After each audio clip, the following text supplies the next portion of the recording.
দাঁড়াও দাঁড়াও আমার প্রিয় বোনেরা, যারা তোমরা ভাবো না যে আমার বরটা তো খুব ভালো, শুধু আমার শ্বশুরবাড়ির লোকগুলোই খারাপ, তারা শুনে রাখো, শ্বশুরবাড়ির লোকেরা এমনি এমনি খারাপ হয় না।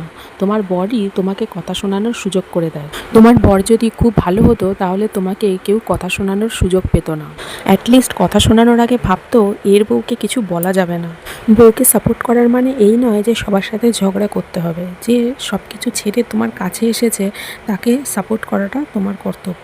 খারাপ শ্বশুরবাড়ির লোক নয়, খারাপ তোমার নিজের বর, যে মূক ও বধিরের মতন চুপ করে একপাশে দাঁড়িয়ে থাকে।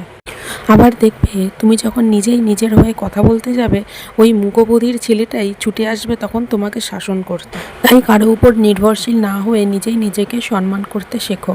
গ্যাসের অভাবে ইলেকট্রিক কেটলিতেই রান্না করে নিলাম ডাল ভাত আলু সেদ্ধ, আর বসিয়েছি ডিম সেদ্ধ। গ্যাসের উপরও নির্ভর হওয়া যাবে না, যা আছে তাই দিয়েই রান্না করে ফেলতে হবে। টাটা।